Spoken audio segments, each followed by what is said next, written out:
Convido agora a curadora Edma de Góes, que dará sequência à mesa, e também convidamos a intérprete de Libras, Rosilene Santos.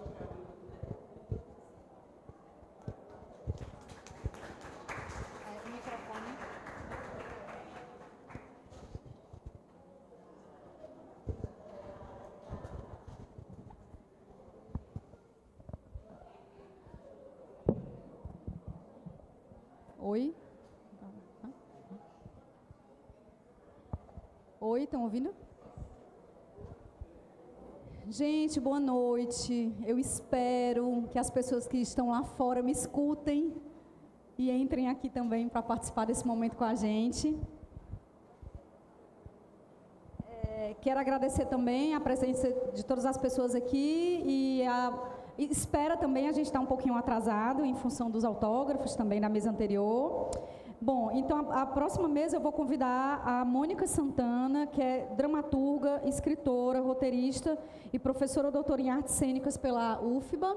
Mônica, por favor. A Mônica também é uma das autoras de Recordações, Becos e Vielas, um livro muito... Gente, é uma participação especial, né, agora? Um livro muito bonito, que também traz, que fala também de uma região, né, de um pedaço de Salvador, então não teria pessoa melhor para esse diálogo sobre as cidades e o mar, né, no caso Rio de Janeiro e Salvador. É com você, Mônica, muito obrigada.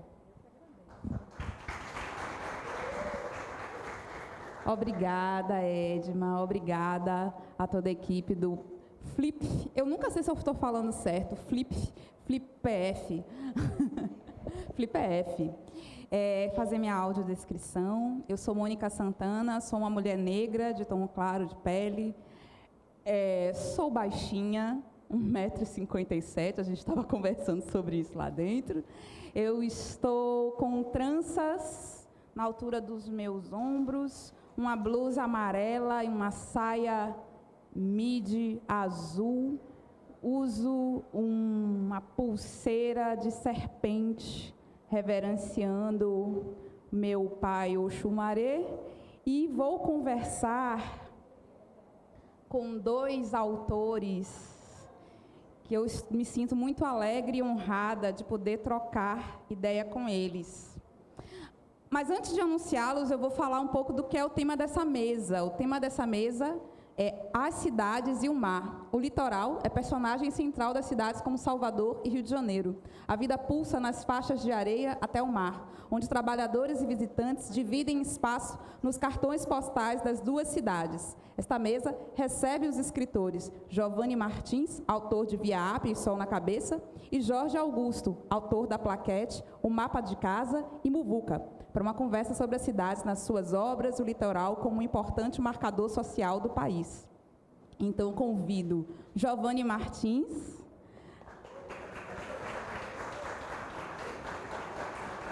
e Jorge Augusto.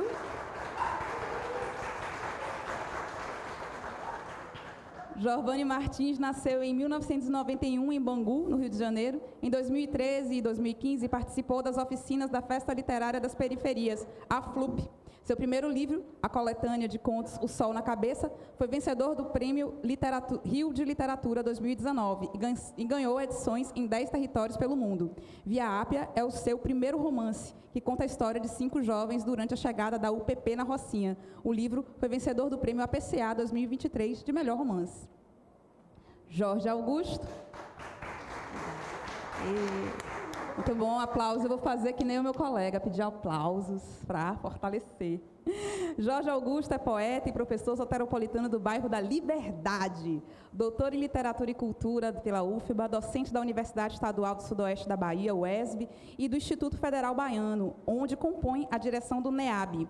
Coordena os grupos de pesquisa Perifa, UESB e IFBA Baiano, e Rasuras, na UFBA. Entre suas publicações estão Contemporaneidades Periféricas, O Mapa de Casa, Muvuca e, em breve, Modernismo Negro. E edita a revista de literatura brasileira contemporânea, Organismo. Opa!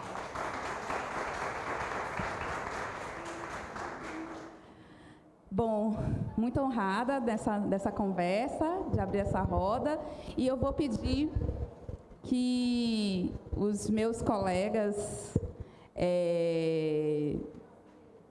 vou por ordem alfabética agora, pedir que Giovanni leia um trechinho que ele escolheu de um dos seus livros, e na sequência, Jorge, leia um trechinho que ele escolheu, leia um dos seus poemas, né, que está no Muvuca.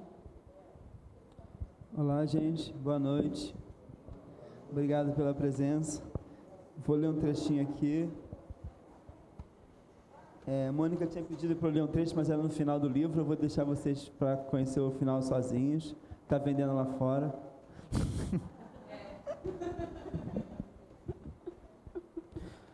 Tava marulando aqui eu, mano, papo reto. Olhando a Pedra da Gávea, eu fiquei como? Caralho, sem neurose, quanto tempo essa porra tá aí? Será que é papo do quê? Uns 300, 500 mil anos? Porra, fala tu, bagulho doido. Fiquei viajando tipo, caralho, neguinho, dinossauro andou ali, tá ligado?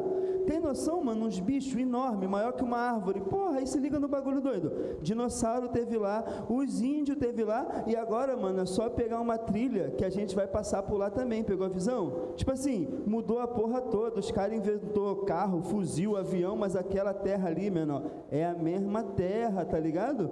Isso é muito doido, é que nem a Rocinha. A gente mora lá, né, não? Tranquilo. Mas qual é, neguinho? Se tu parar pra ver legal, a gente não sabe o que aconteceu lá antes, tá ligado? Qual que era dos bichos, os rios que tinha, se tinha índio, qual que era a tribo. Porra, devia ter índio pra caralho, fala tu. Aí quer dizer, rolou vários bagulho, uns bagulho importante mesmo, tipo umas guerras neuróticas, e a gente nem tá ligado. E agora é isso. Tá acontecendo a mesma coisa, foi legal. Daqui vários anos, quem vai saber dos perrengues nossos, do lazer que nós curtiu? Ninguém, mano. Só que isso não muda, foda-se. A gente estava aqui, se ligou? E a gente sabe disso. Obrigada, Giovanni. Então, gente, primeiro eu queria dar boa noite para vocês, agradecer a presença, pedir um velho obrigado à curadoria da FlipF, né? Muito bom a gente estar aqui. E vou ler um poema que a mediadora escolheu, porque ela leu o livro muito bem e trouxe várias ideias massas sobre o livro. Chama Lalelilolu. Ninguém sai vivo de um enterro com caixão pequeno. Ninguém escapa de chupar esse veneno e ir morrendo lento. Dia após dia não há nada mais que se salve depois de um enterro com caixão pequeno. Nem a vida que fica a menos subtraída, nem o futuro, a fortuna, todo o tempo, tudo que dura cabe dentro do caixão pequeno. Deus dorme ali deitado, seu sono mais pesado, horizontal, imóvel e eterno, sem que nada tenha acabado, não sobra nenhum consolo. Deus não nascerá de novo. Cabe quase tudo num caixão pequeno. Gente, sonhos, tempo, 1 milhão de pás de cimento. Mas não cabe todo mundo, o mundo inteiro não cabe num caixão pequeno. Fica fora e aflora inevitável, como flores rompem o cimento, desafiando a morte e o tempo.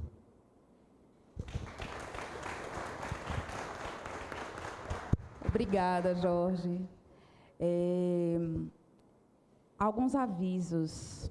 Daqui a pouco vai começar a circular por aí papeizinhos. Então, se vocês tiverem perguntas, curiosidades, né, a partir do que vocês começarem a escutar aqui, ou do que você já conhece desses autores, então, fiquem à vontade para perguntar, que a gente vai ter um tempo reservado para isso, tá?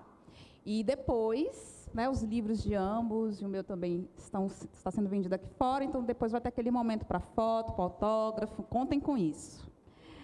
Vamos lá, primeira rodada de perguntas, que é para ambos, a partir da leitura do livro de vocês e da composição mesmo que a curadora Edma trouxe, dessa relação que as nossas escritas têm com a cidade.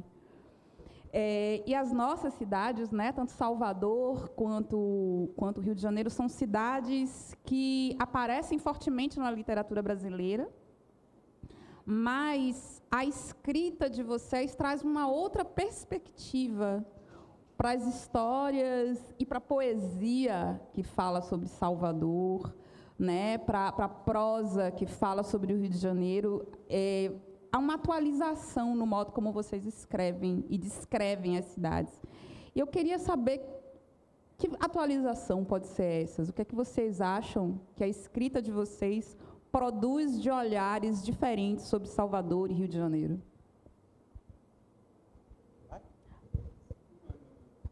Vou começar por você, Jorge, né? Já que na outra rodada. Pergunta muito boa, Mônica, né? Não é simples a gente dizer isso, porque primeiro a gente vai pensar assim, atualiza em relação à contemporaneidade? Acho que não, né? A gente atualiza em relação a uma literatura modernista que se fazia, né? Jorge Amado, que é talvez nosso maior cânone, falava muito sobre a cidade, né? E aí a gente vai pensar assim, a gente tem dentro da tradição da literatura baiana contemporânea, disso que se faz hoje na literatura contemporânea da Bahia, uma outra abertura para falar sobre a cidade, sobre outros sujeitos da cidade, sobre outros lugares da cidade, sobre um outro ethos da cidade, menos festivo, menos folclórico, mais violento, mas ainda assim muito bonito. Se a gente pode dizer que tem algo de Jorge Amado que continua nessa literatura contemporânea de Fábio Mandigo, né? Porque isso não nasce comigo, isso está aí, vem diante. Fábio Mandigo tem 4 livros já, Velho Milton Borges, Nelson Maca. É uma cidade, nesses livros, que traz uma diferença. Essa diferença é o território de onde essa cidade é narrada. Nessa cidade ela é pensada a partir de uma experiência periférica. Então, a territorialidade tem um peso muito grande nisso que a cidade é. É dizendo, de certo modo, que a cidade é muitas coisas. Em nenhum momento a literatura contemporânea se preocupa em dizer que a cidade não é aquilo que Jorge Amado falava, mas em afirmar que a cidade é outra coisa também, né? Que a cidade é a Salvador Negro Rancor, que é a Salvador Cidade Túmulo. Esses são títulos dos livros dessas pessoas que eu citei, que é a Bahia Baixa Estação, né? E aí a gente está pensando essa cidade a partir da periferia, né? No Mapa de Casa, esse outro livro, eu penso a cidade a partir da rua, Travessa Nossa Senhora das Graças ou Rua Cadê o Homem? E aí eu falo, por exemplo, do latido dos cães, quando a polícia chega. Eu falo de como as pessoas rebatizam as ruas e criam uma outra geografia semântica, afetiva sobre a cidade a partir da periferia, como a periferia está o tempo todo disputando essa cidade. Então, assim, o que eu acho que... o que eu faço, se ele escreve hoje, é nessa retomada da cidade por pessoas que vivem ela a partir do trabalho, sofrendo a violência da cidade, sabe? Porque a cidade é violenta. Salvador tem índices de violência gigantescas e hoje saiu como pelo 31º ano seguido como a Bahia toda e Salvador, por conseguinte, como a maior cidade no estado com maior número de analfabetos. Isso está ligado à violência, porque está ligado à precarização e a uma vida que só pode ser produzida a partir de uma subordinação muito forte a várias coisas que a cidade urbana impõe à pessoa pobre e preta. Então, respondendo praticamente, a rasura é que a gente narra a cidade a partir de um outro território dentro da cidade, sem folclorizar e sem mistificar essa cidade.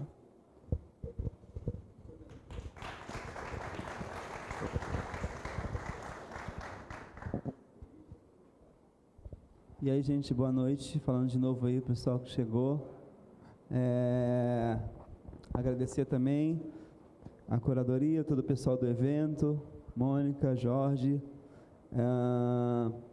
Bom, eu acho que para falar dessa nova perspectiva na literatura, do carioca, né, no caso, eu acho importante falar da FLUP, que é onde eu publiquei pela primeira vez, né? A FLUP, para quem não conhece, é a Festa Literária das Periferias. E quando eu participei da FLUP pela primeira vez, foi um processo formativo em que a gente, a cada sábado, ia numa favela diferente, ouvia autores da literatura contemporânea e a gente produzia textos de 15 em 15 dias e esses textos terminaram resultando num livro de contos só com autores das favelas do Rio. Desse projeto formativo surgiram vários outros autores que hoje em dia estão circulando, né, o Brasil e o mundo, e eu sou um deles. Então, foi muito, para mim, importante passar por isso para poder entender essa outra possibilidade de contar a cidade, né? Porque, como você bem disse, Mônica, o Rio de Janeiro é uma cidade que já foi muito contada, né? Tem narradores muito conhecidos, que vão desde Machado de Assis até Manuel Carlos. Muito diverso também, né? Quem contou o Rio nesse sentido. E aí eu acho que quando surge a FLUP, a gente chega na literatura, mas eu acho importante dizer que as pessoas, os pais e os avós desses novos escritores cariocas, eles já eram contadores de histórias, no samba, no rap ou na rua, né? Eu acho que o que a gente faz agora é conseguir levar essas histórias para o papel, assim, a gente consegue alcançar uma outra mídia e eu me sinto bastante honrado de estar vivendo esse momento, assim, que eu posso olhar para o lado e ver uma mesa só com dreads e tranças, porque é um momento diferente da literatura, não só carioca, mas brasileira, né? Então, o que eu acho que tem de mais interessante nessa mudança é a gente conseguir tentar alcançar uma cidade maior, alcançar uma totalidade, assim, no que é a experiência da cidade, né? Porque o Rio de Janeiro é uma cidade com muitas cidades dentro, né? Quando a gente fala de Rio de Janeiro, todo mundo pensa no cartão postal, na Zona Sul e tal. Mas a gente vai ter a Zona Oeste do Rio, a gente vai ter a Zona Norte do Rio, a gente vai ter o centro do Rio, que são lugares muito particulares, assim, com muita peculiaridade cada um deles. E dentro da própria Zona Sul existe uma outra Zona Sul, né? Que é a Zona Sul da Rocinha, que é a Zona Sul do Vidigal, do Cantagalo. É uma cidade com muita fricção social. Os muito pobres estão vivendo do lado dos muito ricos, e isso gera conflitos o tempo inteiro. E o que eu acho que é interessante, quando a gente muda essa perspectiva e começa a ter acesso a livros de pessoas que vêm das favelas e tudo, é a gente conseguir passar por essa experiência total da cidade, porque o rico, ele não vive a cidade inteira, ele vive o bairro dele, o condomínio dele, o shopping dele, espaços muito demarcados. Já a pessoa da favela, ela precisa trabalhar, então ela já vai ter que frequentar esses espaços, querendo ou não, assim, né? Então, eu sinto que o que a gente traz hoje é uma experiência da cidade que cruza vários estratos sociais e que consegue trazer essas fricções para dentro das histórias. Porque o que acontecia numa tradição anterior da literatura carioca, quando a gente tinha mais autores herdeiros enfim, de outra classe social, às vezes eles até falavam da favela, mas sem nunca ter entrado ali. Então, você tem uma experiência, como é que eu posso dizer, uma experiência parcial, assim, do que é aquela cidade, do que pode ser essa fricção. E hoje em dia eu sinto que a gente consegue narrar a cidade de uma forma mais profunda, porque não é fácil, assim, você ter essa possibilidade, é uma coisa única mesmo, de um dia você está num hotel de luxo na cidade, no mesmo dia você está numa viela ali, tomando uma cerveja com seus amigos, assim. Essa mobilidade que os artistas vindos de favela do Rio estão conquistando dia a dia, eu acho que estão gerando coisas muito interessantes. Primeiro, para dar vazão a toda a revolta que se tem de viver numa cidade turística sendo pobre, né? Porque eu acho que tanto no Rio quanto em Salvador as pessoas mais pobres vivem isso, de viver numa cidade que parece ter sido projetada para o outro e não para elas. Então, eu acho que esse grupo de artistas consegue dar vazão a esse sentimento, assim, de ter que disputar a cidade onde nasceu o tempo inteiro.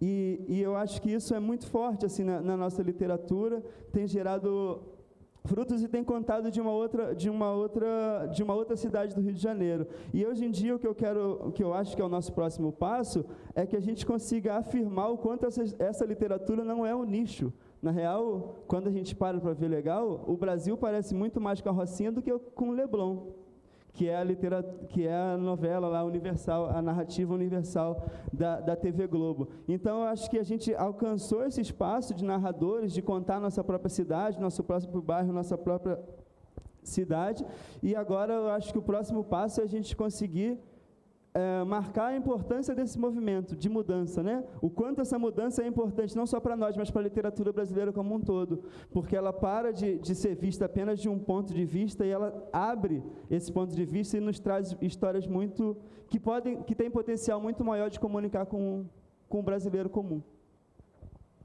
Obrigada, Giovana.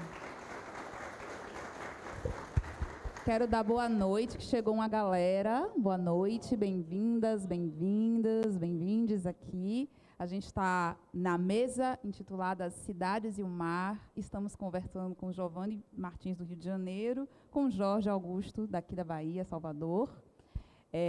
Então, devem já estar circulando, ou daqui a pouco vai circular papéis por aí. Então, se vocês tiverem alguma curiosidade, alguma questão, vocês vão poder escrever no papel que, na sequência, em algum momento, eu vou ler e a gente vai conversar sobre, tá bom?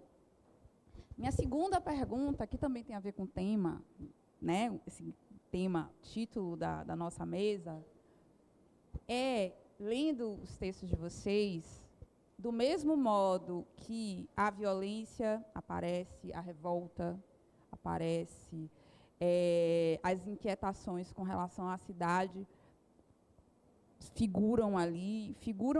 na verdade não figuram, são um motivo que, né, essa escrita, ela enfrenta esses temas.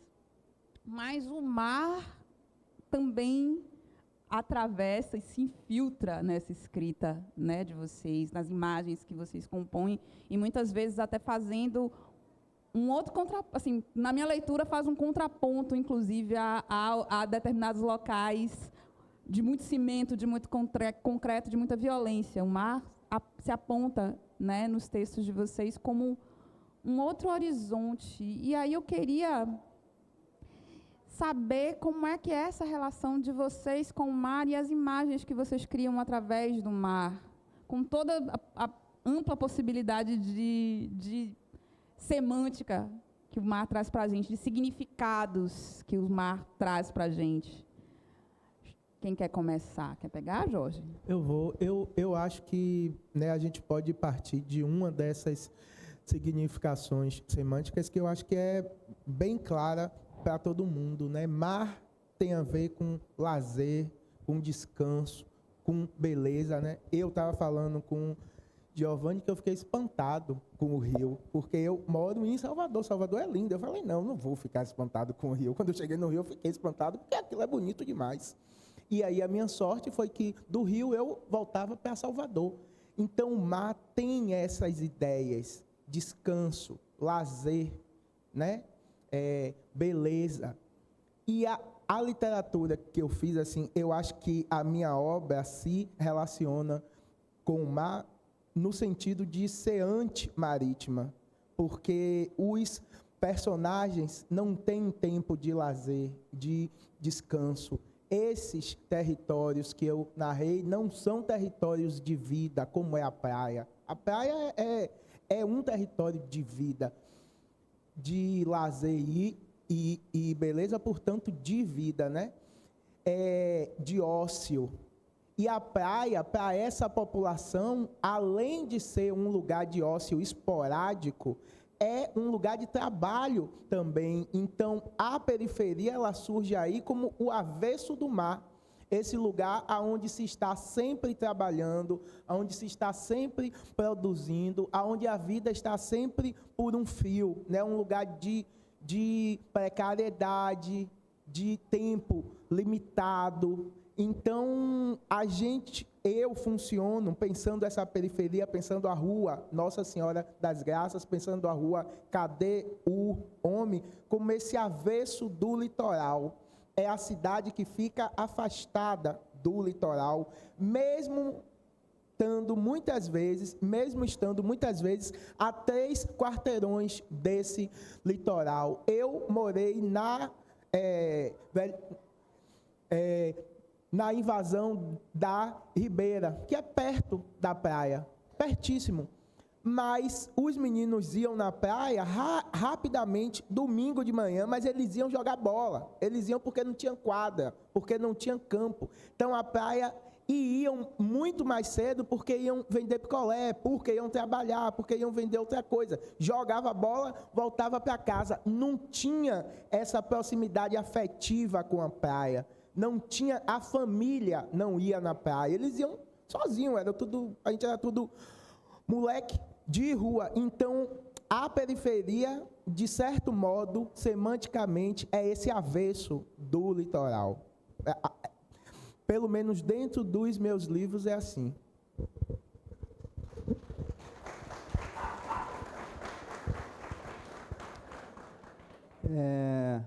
Bom, eu nasci em Bangu, no Rio de Janeiro, que ninguém deve conhecer, mas extrema periferia do Rio de Janeiro. Antigamente, o Bangu hoje em dia é zona oeste, mas até pouco tempo atrás era considerado zona rural do Rio de Janeiro, né?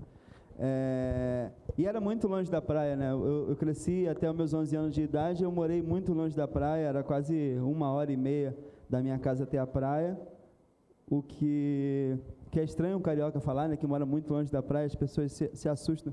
Então, quando eu me mudei para o Vidigal, que é uma favela em frente à praia, do lado entre o Leblon e São Conrado, que são 2 dos bairros mais ricos do Brasil, quando eu me mudei para o Vidigal, eu passei por um processo de descoberta da minha própria pobreza.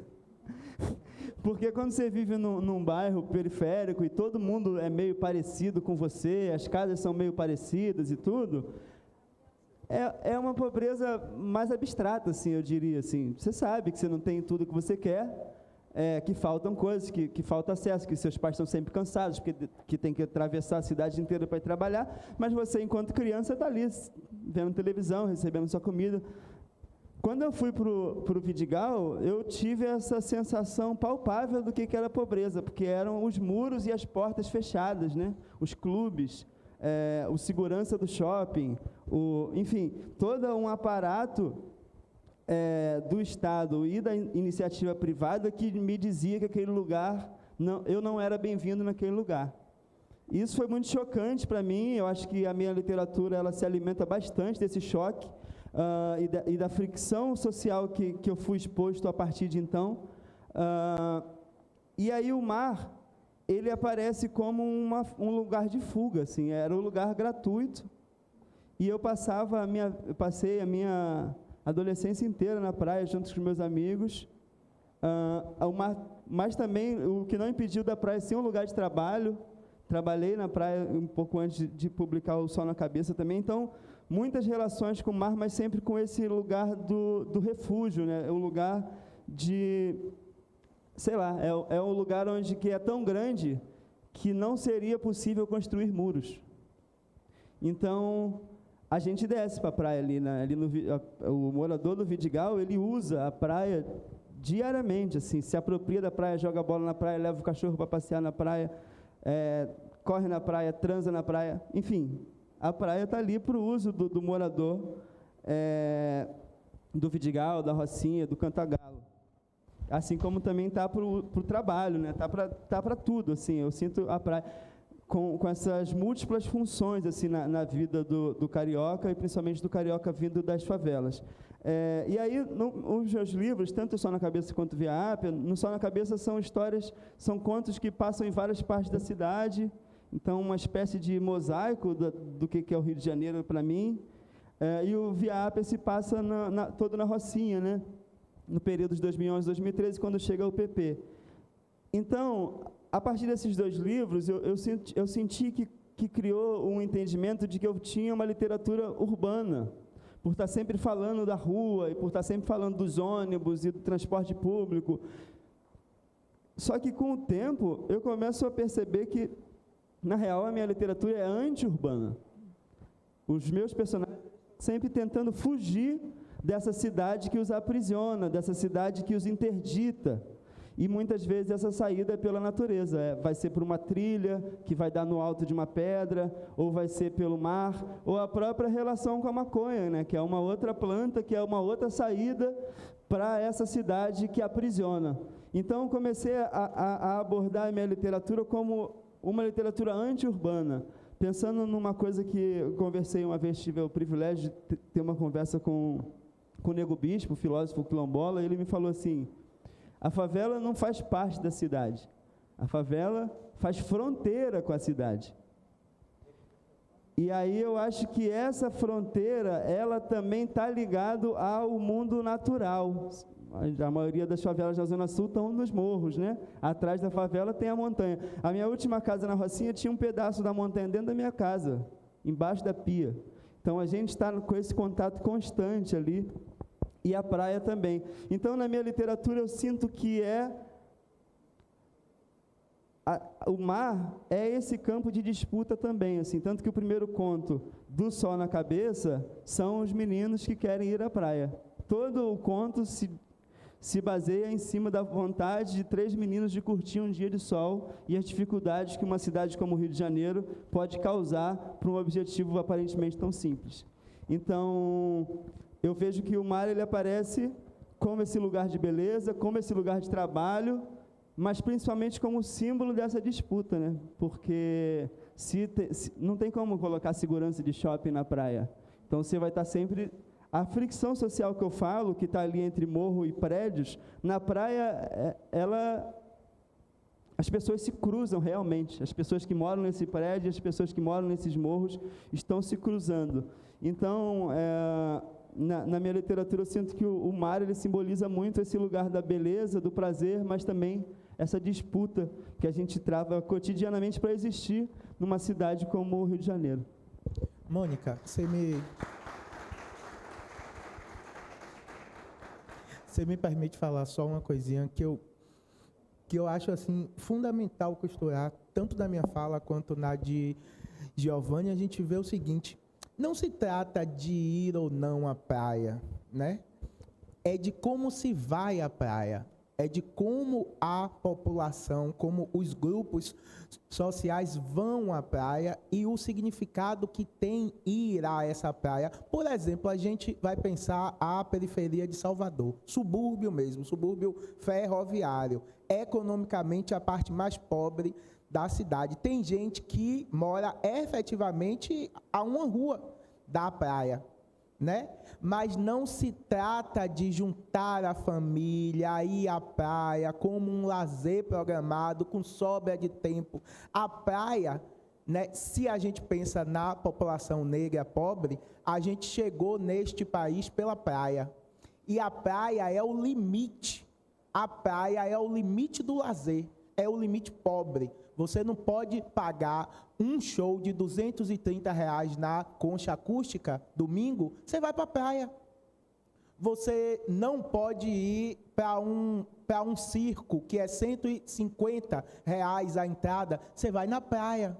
Você tem um tempo de lazer, mínimo que seja, você vai na praia. Então, a praia acaba sendo o limite, aquilo que nos trouxe, por onde a gente chega, mas até onde a gente pode ir, metaforicamente e concretamente, nesse país. Passou disso, usou a praia de outra forma, talvez o único modo que a gente vai ter de estar no mar sem ser encarando esse limite, é se afogando nele, porque não pode passar dele, não há outra forma de lazer. A periferia é conhecida por não haver forma de lazer. Não há cinema, não há teatro, não há pracinha, não há quadra. Então, o que sobra, o que é que vai gastar menos é o dinheiro do transporte. Ou é aquela caminhada mais longa e você chega na praia aonde não tem o shopping da polícia. Mas que praia? A primeira coisa que o governo de ACM Neto fez foi cortar as linhas do subúrbio para a praia da Barra. Isso nos primeiros 2 meses de mandato, porque há uma praia que se pode ir e há uma praia que nunca se deve ir. E então é muito complexa essa relação entre pobreza e mar dentro das cidades grandes, entende? Então a gente está tentando falar aqui dentro de cada obra, mas isso é muito longo, isso é muito extenso, né? O mar, que é o lazer, é também o limite desse lazer.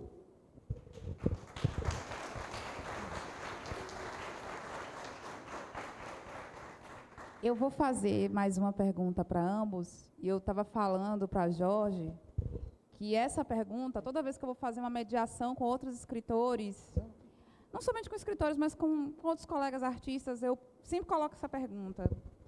Porque nós, artistas negros, escritores negros, muitas vezes a gente é impelido pela nossa própria posição, nossa própria condição, os nossos enfrentamentos, o que figura nas nossas escritas, as nossas criações. A gente vai enfrentar as várias múltiplas camadas do racismo, né? Sempre. E aí, muitas vezes, muito frequentemente também, não nos veem como artistas, não nos veem como escritores, às vezes nos veem como, faz denúncia. e a gente anuncia mundos, a gente concebe mundos, é um processo de criação, de construção, né? Tem muitas camadas de suor no processo do fazer. E aí, eu gostaria que vocês, nessa próxima rodada, fizessem 2 coisas. Apresentassem os livros de vocês um pouco e, junto, falassem sobre o processo de escrita. Como é que vocês criam?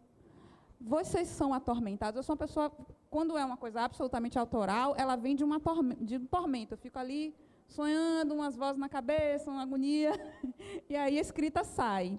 Quero saber como que é com vocês. Vocês escrevem todo dia? Como é que é o processo? Como é que esses livros foram concebidos, foram desaguando? Você na poesia, como é que são os seus métodos? Giovanni aí tem um livro de contos e tem um romance, e pelo que eu vi no Instagram, algo está começando a acontecer. Então, quero pedir para que vocês apresentem um pouco e falem dos processos de criação de vocês. Ô, Mônica, essa pergunta é massa, viu? E dá para a gente falar muita coisa. Assim, eu sou um poeta da linha cabralina. Eu sou um formalista, efetivamente, assim, né? E parece que os poetas negros não podem ser formalistas. Parece que, porque no livro do Giovanni fala, porra, caralho, não sei, parece que não tem forma, parece que é uma coisa aleatória. E esse é um lugar aonde colocaram a oralidade, que é característica fundamental, fundamento mesmo no sentido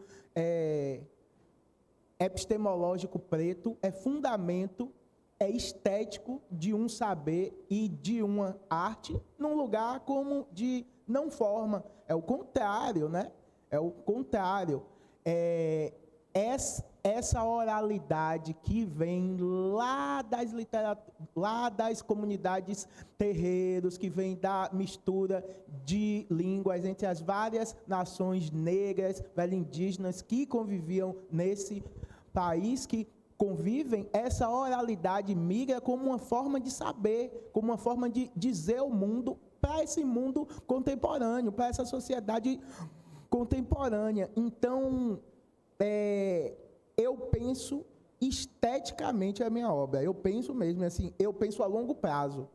Tipo, eu não ligo assim para o que estão falando do primeiro livro, do segundo, eu penso do que vão falar do 6º para frente, porque eu tenho na minha cabeça, eu tenho um projeto. Então, hoje, quando eu faço um poema, eu basicamente sei em qual livro está. E esse projeto é plural, muito diferente. Meu Instagram tem a minha foto é não encontrado, porque eu acho que não tente me achar porque eu não estou em lugar nenhum. Não é porque eu sou uma pessoa negra que eu tenho que dizer sempre a mesma coisa. Eu sou um ser humano, posso me contradizer, posso ser paradoxal, posso mudar. E a minha obra vai mudar muito, muito. Meu quarto livro, eu estou no segundo, o quarto chama Garçom Aqui Nessa Mesa de Bar. É só poema brega, de amor, porque eu quero falar de amor e quero ser brega, porque eu sou brega pra caralho. Pelo direito, a breguice, por favor. Eu choro, eu fico apaixonado, eu sofro, todo mundo sofre. Isso é do humano, e eu sou uma pessoa negra. Mas uma pessoa negra é o quê? Um ser humano. Então eu amo, eu choro, eu transo, eu vibro, sabe, eu sinto e sou profundamente angustiado. E essa angústia me move muito a escrever. A minha obra surge muitas vezes de uma angústia de estar vivo em um mundo que faz cada vez menos sentido, né? Cada vez o mundo faz menos sentido. A gente vê agora o Rio Grande do Sul debaixo d'água. E aí as pessoas dizem, daqui a 30 anos... Gente, daqui a 30 anos se dizia há 50 anos atrás. O Rio Grande do Sul hoje passa por uma coisa que teve 200 avisos. E outros estados passarão, porque a gente está destruindo aquilo que nos mantém vivo, que é o ecossistema, que é a natureza. A gente precisa mudar a forma de estar no mundo. Então, quando eu penso angustiado pelas paixões, pela negritude, pela forma como eu sou tratado como uma pessoa negra no mundo, velho, angustiado porque não tenho mais pai e mãe, angustiado porque trabalho muito, eu tento dar uma forma estética à minha, como é que diz, angústia. Eu tento comunicar ela, que é isso que o poeta faz, né? Tentar não ele se comunicar com o mundo só, mas tentar pôr o mundo em comunicação com ele mesmo. Tentar fazer com que nós nos comuniquemos melhor. É isso que o poeta faz, né? Parece que o poeta é um ser muito individual, quando na verdade ele não é individual, né? E finalizo dizendo que o meu livro, como resultado disso, ele é um conglomerado de formas, por isso ele é muvuca, porque eu tento botar essa multiplicidade que o mundo é em conversa, como no plano estético, no plano discursivo também, né? Porque tem coisas dentro do livro que se contradizem. Em um poema eu digo uma coisa, lá no 25º eu digo aquilo diferente, porque eu posso fazer isso. Todos nós podemos. Aliás, a gente é isso, né? Machado de Assis ficou notabilizado por causa desse sentido de contradição. Vai que eu consigo chegar perto, vai que a gente tenta, né? E aí eu tento fazer assim, eu vou falar rápido aqui. Um poema chama Oriqui para Silvana Carvalho. Oriqui é um gênero tradicional das culturas africanas. Esse Oriqui, se você olhar ele com calma, ele é um soneto. E ele não deixa de ser um soneto porque é um, como é que diz, Oriqui, e não deixa de ser Oriqui porque é um soneto. Então, para a gente estar junto no mundo, a gente não precisa deixar de ser o que é e ser a outra coisa que a outra pessoa é. É estar em relação sendo o que se é. É a confluência de bispo, é a relação de Glissant, é a comunicação transcultural de Muniz Sodré. Então, eu tento levar para o plano estético esse mundo que eu quero que exista.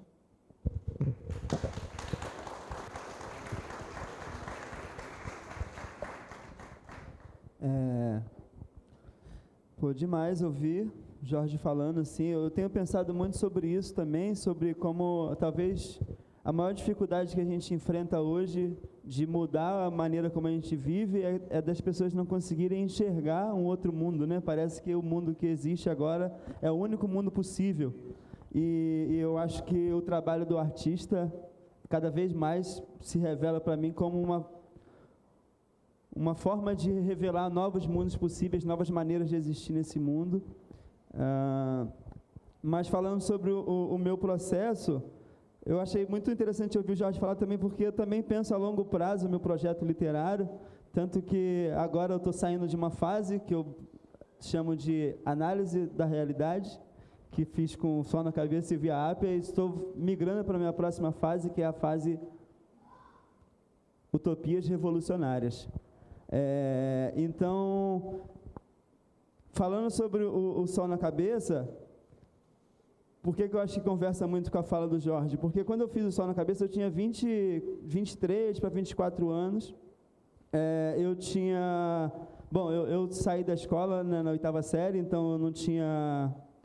Só trabalhei com empregos informais a minha vida inteira, né? Fui camelô, trabalhei como garçom, trabalhei na praia, e não tinha muita perspectiva de profissão por ter saído da escola, né? Então, quando eu comecei a escrever o Sol na Cabeça, ele era, de alguma forma, a minha grande aposta para ter uma profissão, que era ser escritor. Isso pode parecer meio maluco, um moleque de favela, filho de empregada doméstica, fala assim, vou ser escritor, mas foi exatamente isso que aconteceu. E aí, eu já tinha saído da casa da minha mãe muito cedo para ir morar com meus amigos, quando eu tinha uns 17, 18 anos, e quando eu quis escrever o Sol na Cabeça, eu voltei a morar com ela. Voltei a morar com ela porque eu falei, mãe, eu preciso escrever um livro, só que eu preciso dedicar todo o meu tempo e todo o meu esforço para esse livro, não vou conseguir fazer esse livro trabalhando em outras coisas. E ela abraçou meu papo, voltei para casa e comecei a escrever o livro. Por que eu estou contando essa história toda? Porque eu era um moleque de 24 anos, escrevendo um livro, e eu pensava formalmente como é que vai ser esse livro. Porque eu pensava, o Sol na Cabeça ele ficou conhecido por ser um livro de contos que mistura vários registros linguísticos. Ele tem contos que tem muita gíria, mas tem contos que se passam no que eles chamam de linguagem culta. Ou norma culta, isso. Eu tenho dificuldade com esses nomes. E aí isso foi uma decisão do Giovanni de 24 anos pensando, não, calma, se eu escrever todos os contos só com gíria, vão achar que eu não sei escrever.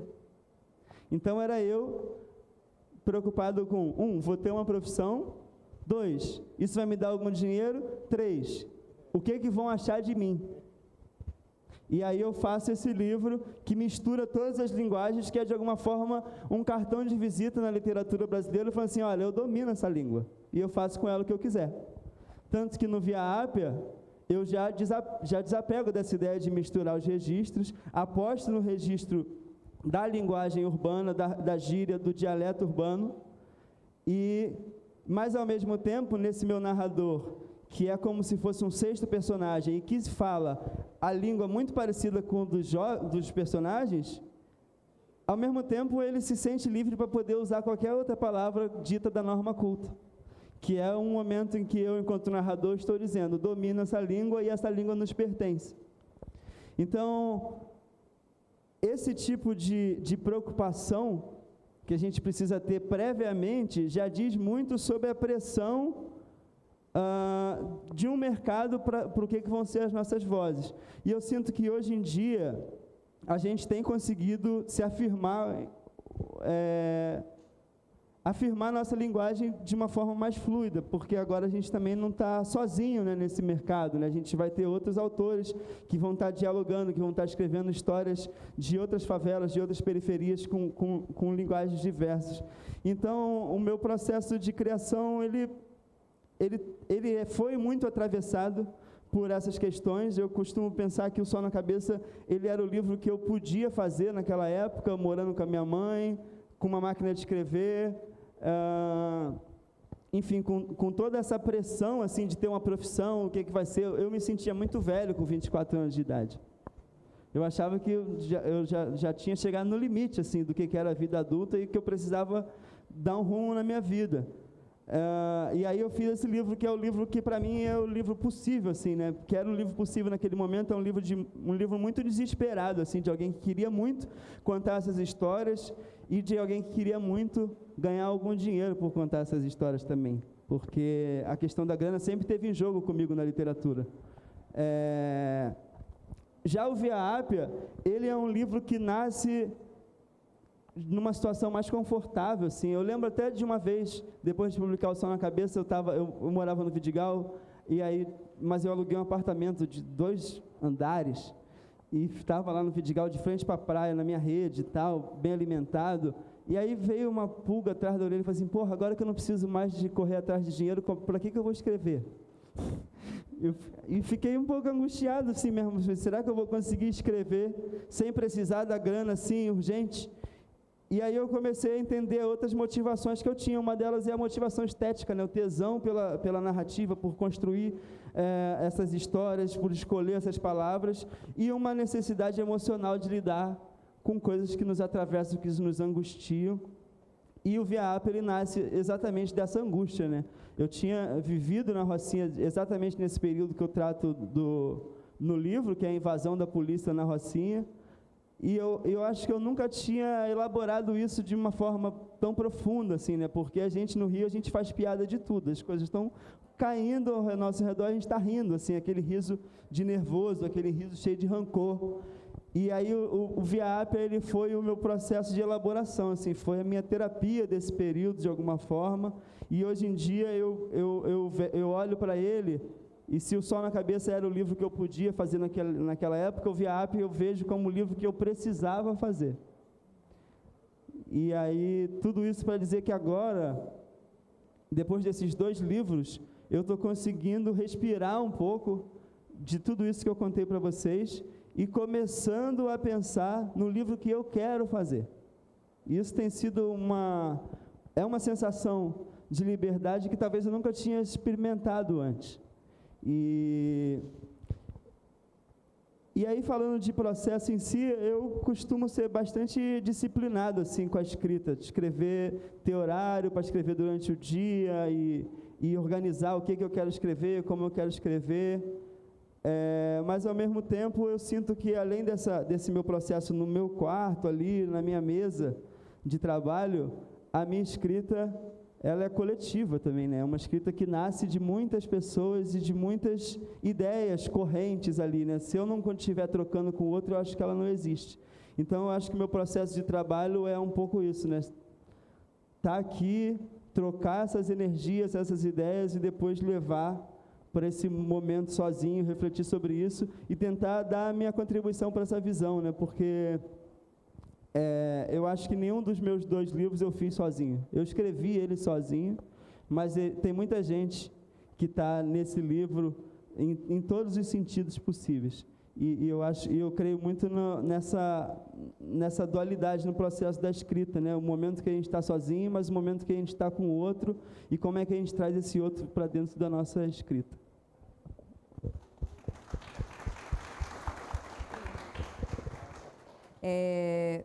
Vocês, quando o Giovanni falou, ele, no começo da fala, ele quase antecipa uma pergunta que eu tinha preparado aqui e que eu quero fazer agora, porque vocês 2 têm nas trajetórias de vocês a relação com espaços de fomento, né, espaços de produção de uma literatura periférica. Então, você, Giovanni, é formado nesses espaços, né? Você está ali e esse espaço a escrita se aponta como uma possibilidade por você estar, esse circuito ser possível para você se inserir nele e a sua formação se dá ali, né? E não na escola ou em outros lugares que poderiam ser, né? E Jorge é o cara que promove espaços de produção de escrita periférica, de pensar sobre essa escrita periférica, de estudar isso dentro da academia. E eu queria que vocês falassem um pouco, cada um a partir do horizonte em que está e que se articulou nesse sentido, qual é a importância da gente ter esses espaços, seja de formação, seja de circulação. A própria existência da escrita de vocês, eu acho que já é uma resposta a essa importância. Mas eu queria que vocês elaborassem um pouco disso, inclusive porque a gente tem aqui uma garotada que está assistindo, que a gente não sabe se escreve, se tem essa fome de escrever, essa raiva, essa angústia para desaguar, esse amor para falar sobre. Qual a importância da gente ter esses espaços de produção, de circulação, de saber conhecer autores periféricos? Olha, primeiro de tudo, eu queria dizer para os estudantes que estão aqui que vocês não estarão velhos com 24 anos, Por viu, favor. Giovana? Vocês estão muito jovens, muito jovens. Eu estou jovem, pô, com 42, me deixa em paz. Então, assim, eu acho que o espaço... Assim, eu sou uma pessoa que transitou da rua, né? Eu sou de periferia a vida toda. Eu saí da periferia na pandemia, ou seja, tem 5 anos, porque a coisa estava muito doida, a galera não queria usar máscara, eu falei, a porra que vai ficar aqui, sem máscara não. E aí fui, né, mudei e tal, e assim, eu levei, assim, eu acho que esse é o grande ganho do meu trabalho, né, eu passei muitos anos pensando que talvez produzir literatura, produzir texto fosse uma coisa muito mais de dialogar com a tradição do que de dialogar com a minha própria vida. E eu gosto muito mais do que eu faço hoje do que eu fazia há 15 anos atrás. Então, hoje eu dialogo com a periferia, sobretudo teoricamente, sobretudo no meu trabalho crítico, né? Os livros que eu fiz e o livro que eu vou lançar agora é um trabalho teórico pensado a partir da minha experiência como uma pessoa negra na periferia. E aí, a ideia que eu trago hoje é que a periferia, né, o Milton Santos, no Roda Viva, uma vez, disse que os pobres tinham muita coisa para ensinar ao mundo, algo assim. Né, eu não vou agora lembrar, né, exatamente como foi. E o pessoal não entendeu, riu e assim ficou na dúvida, perguntando. E aí o cara pediu para ele confirmar isso. Ele riu assim como, você não vai compreender isso. Foi lá, ele explicou de novo e o cara continuou sem compreender. Mas quem viveu na periferia sabe. Tem um saber, tem uma lógica de mundo, tem um funcionamento ali dentro que a sociedade brasileira precisa compreender. E se é verdade que isso está se perdendo um pouco, ainda não se perdeu. E antes que se perca, o Brasil precisa aprender com a periferia formas de sociabilidade que são muito ricas e fundamentais para que a sociedade brasileira se transforme naquilo que deve ser. Eu cresci com a minha mãe tomando conta dos filhos, das vizinhas, para que as vizinhas fossem trabalhar.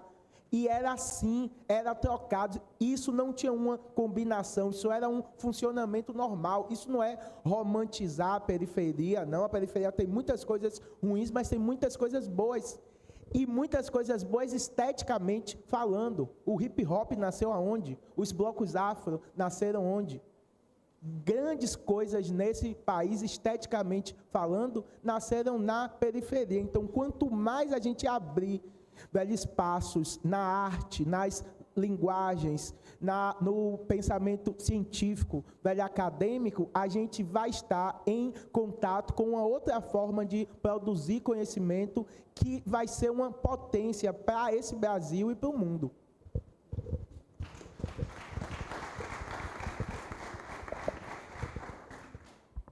É isso, assim, eu sinto até redundante falar depois dessa fala do Jorge, porque é exatamente nisso que eu penso e acredito. Acho que agora que a gente tem muitos outros artistas e pensadores negros que estão, enfim, na mídia e conhecidos, e aí narrativas negras que estão em voga, eu sinto que existe um problema nisso, porque parece que a experiência do negro é o racismo, né?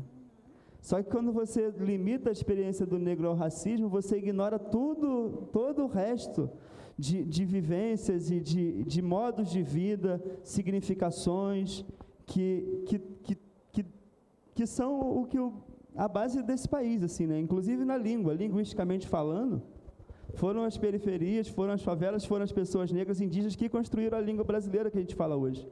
Quando você vai em Portugal, eu estive lá há umas 2 semanas atrás, eles falam igual os livros do Machado de Assis no século XIX. É uma língua que está presa há pelo menos 200 anos. Isso não aconteceu aqui porque a gente teve uma mistura de várias línguas e aquele português de Portugal, ele não era suficiente para a gente existir. Então, a gente está atualizando essa língua desde então. E essa língua está sempre em movimento. E aí, quando a gente chega com um livro que tem como viés principal a oralidade, o avanço vai acontecer de fato quando isso deixar de ser exótico e começar a ser visto como uma contribuição valorosa dessa língua que está sempre em atualização. Eu fiz um texto para o Museu da Língua Portuguesa que eu gosto bastante, que fala sobre os poliglotas da língua, né? A pessoa pobre, ela é obrigada a falar vários tipos de língua, vários portugueses. Ela fala o português nela na rua, fala o português no trabalho, fala um outro português na escola. E esse tipo de trânsito dentro da própria língua é aquilo que a gente estava falando lá na minha primeira resposta, uma visão mais totalitária do que é o espaço urbano, do que é a convivência, do que é a sociedade. Então, eu acho que o fomento desses espaços para pessoas que vêm de territórios divergentes ao hegemônico, seja na literatura, no cinema, que são as artes que a gente talvez tenha demorado mais para chegar. A literatura por ser uma coisa muito de um clube, o cinema por ser muito caro, mas quando a gente pensa, as coisas mais incríveis que já aconteceram na América foram feitas nas favelas das Américas, né? O reggae, o jazz, o rap, o samba, e assim a gente pode ficar falando. Então eu acho que a importância de fomento desses espaços e dessa nova geração de artistas, ela é grande para pessoas como eu, que vão ter um emprego, que vão poder fazer a sua vida, é legal, me ajuda, mas o impacto que a gente pode ter na cultura de um país e o impacto de transformação que essa abertura pode promover é muito maior do que o benefício individual de qualquer um de nós aqui. Porque a gente está falando do Brasil, um país de 220 milhões de pessoas, abraçar a sua maior potência, tanto nas artes, mas também na política. Por que a gente não tem por que a gente só tem ministro preto em coisas de igualdade racial enfim, por que não tem na economia, não tem na saúde, uma pessoa que já precisou do sistema público de saúde, uma pessoa que andou de ônibus pensando mobilidade urbana? É isso que a gente precisa aprender para conseguir chegar num lugar de entendimento sobre esse território e construção de um território que seja confortável para todos nós. E aí isso passa pelos artistas, mas também passa por toda outra parte da sociedade que precisa entender a potência desses territórios e o que tem a aprender com eles, como muito bem disse Milton Santos, dizendo: o pobre nasce sábio porque ele convive com a falta desde cedo.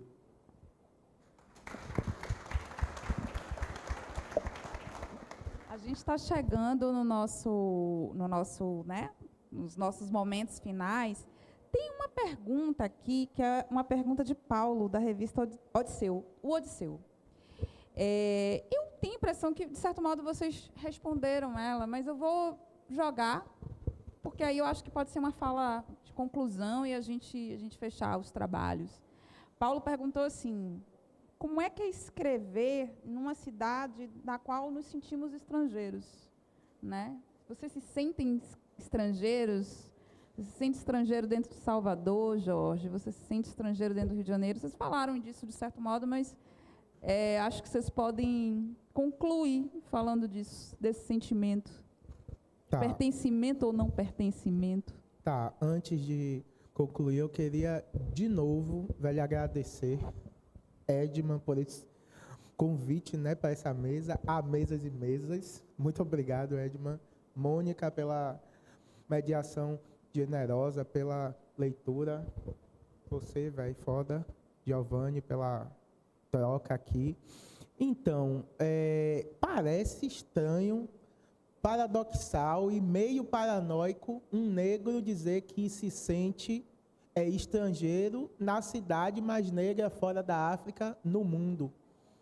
Mas, para quem conhece o mínimo de história negra no mundo, a gente está sempre forasteiro. E aí não é forasteiro porque a gente está longe de África. Eu não penso nessa perspectiva. Eu sou um negro brasileiro que é rechaçado pela sociedade onde eu vivo, né? A gente fala hoje, tem uma corrente norte-americana que pesquisa a perspectiva do afropessimismo, que tem grandes coisas para a gente questionar, mas que tem um conceito muito bom para a gente compreender a nossa condição no mundo. E o Brasil faz parte do mundo, e o estrangeiro e o negro é um estrangeiro no mundo, que é a antinegritude, né? Eles vão discutir como que a modernidade, como que a sociedade contemporânea, desde a modernidade até hoje, né, é pensada, é constituída a partir de valores antinegros. Por exemplo, a gente tem programas como Se Liga Bocão, da Atena, não sei o que, que passam a humilhação negra, a morte negra, o vilipêndio negro há mais de 20 anos e tem os maiores índices de velha audiência do país. Por que uma televisão que só mostra a pessoa pobre e negra em situações humilhantes tem grandes audiências? Porque essa precariedade, essa morte negra, morte social e a morte física constitui a psique desse país. Então, eu nunca vou me sentir na minha própria casa enquanto a morte negra for uma coisa que faz parte do cotidiano ordinário dessas pessoas. Enquanto eu sentir medo de passar perto de um carro da polícia, porque eu sinto. E eu não posso fingir para mim mesmo que eu não sinto medo. Eu já fui parado pela polícia em situações que não tinha nada a ver. Eu estava dentro do meu carro, andando em plena luz do dia, e o cara olha banco, tapete, mala de carro, porque ele queria que tivesse alguma coisa. Então, isso não foi uma, duas vezes, nem três. Então, eu não posso me sentir em casa, mesmo estando na cidade mais negra do mundo, fora da África. Sim, eu me sinto estrangeiro em Salvador. E escrever a partir desse lugar é escrever tentando produzir uma cidade a partir da qual nenhum negro se sinta mais fora de casa, como mostrando para esse país que ele não existe sem a população negra, mostrando como dentro da periferia, tentando, né, mostrar isso, como dentro da periferia, como eu disse aqui, há muitas ferramentas para a gente pensar um país diferente. A gente não vai pensar um país diferente partindo do Alphaville, não tem como, nem da Barra, nem da Pituba. A gente vai pensar um país diferente a partir do Vidigal, da Rocinha, da Prainha do Lobato, da Liberdade, de Paripe. É a partir dessas experiências territoriais e culturais e epistêmicas e políticas que a gente vai produzir modelos outros, inclusive de política, inclusive de capitalismo, né? Porque, como Giovanni disse, querem nos fazer acreditar que não há outras possibilidades para o mundo. Isso é uma bobagem, as outras possibilidades estão aí, coexistindo. Teve uma mesa aqui agora, velho anterior, veio a nós, que mostrou que esses mundos estão aqui. Querem sempre fazer parecer que isso está muito longe, distante, velho, impossível, é mentira. É mentira. Assim, eu vou falar rapidamente, né? A gente tem sempre financiamentos, eu sempre digo a mesma coisa, a gente tem financiamentos para projetos, para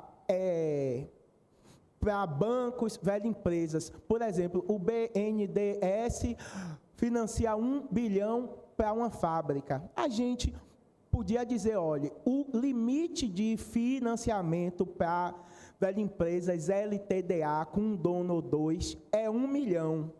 Quanto mais pessoas essa empresa tiver como cooperativa, o limite de financiamento dela sobe. Se tem 2.000 pessoas como cooperativa, você ganha 20 milhões. Por quê? Esse dinheiro não fica com uma pessoa, fica com 2.000 famílias.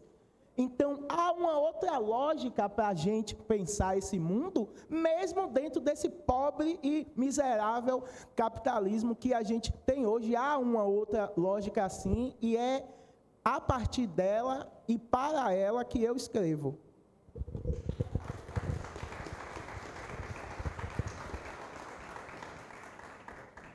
É isso, gente. Também queria agradecer a presença de todos.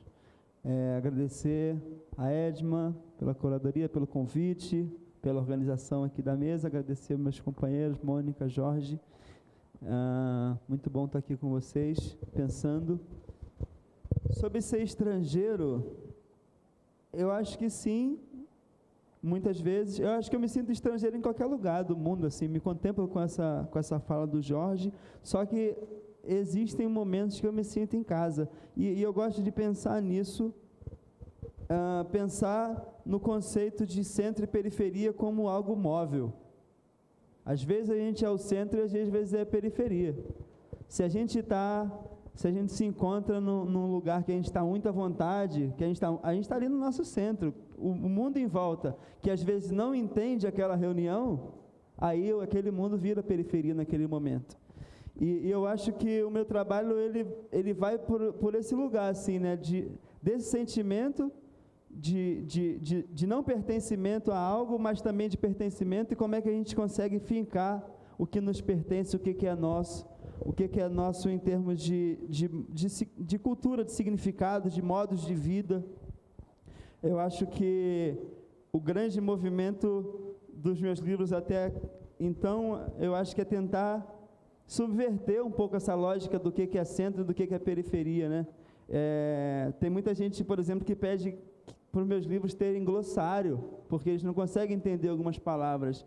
E, na verdade, eu adoro que muita gente não entenda algumas palavras no meu livro, e que às vezes, o livro ele chega na sala de aula e ocorre essa inversão de valores no poder sobre a linguagem. É talvez um dos livros onde, às vezes, os estudantes entendem mais o livro do que o professor.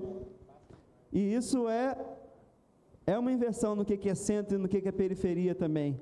Então, eu acho que esse sentimento de ser estrangeiro, não só no Rio, não só no Brasil, no mundo, ele vai estar com a gente por a gente ter sido, enfim, disperso, né, das nossas raízes, mas, ao mesmo tempo, a gente construiu algo que é nosso, e eu acho que meus livros, ele busca valorizar esse lugar que é nosso e tentar não só causar o estranhamento de quem precisa de um glossário, mas principalmente causar a identificação para quem conhece esse lugar também. Então, é um movimento de ser estrangeiro, mas tentando criar uma terra que é nossa e tentando alargar essas perspectivas de entendimento, né, do que é o centro, do que é a periferia, porque eu acho que essa é a grande chave, assim, pensando numa fala do bispo que para mim é muito forte, que ele falava assim: o dia que os quilombos perderem o medo das favelas, e o dia que as favelas confiarem nas aldeias, o asfalto vai derreter. Axé. Uau! Essa frase de bispo é uma boa frase para fechar essa noite. Agradecer a todas as pessoas que permaneceram conosco até agora, né, por essa troca que tivemos aqui. Então, muito obrigada. Agradecer mais uma vez a Edma pelo convite. Me sinto muito, muito honrada de estar aqui nessa mesa, conversando com vocês dois, absorvendo a literatura de vocês dois, que sinto que conversa muito com as coisas que venho escrevendo, então fico muito Peguem honrada nossos e feliz. livros lá fora, por favor. Isso que eu ia dizer, os livros lá fora, vai rolar a sessão de autógrafos, e que desejo, aspiro que essa literatura negra seja esse mar infiltrando, né, salitrando estruturas, envergando estruturas que precisam ser envergadas, com a paciência e com a fúria que o mar tem. Assim seja, axé, uma boa Axé. noite, nos vemos ali do lado.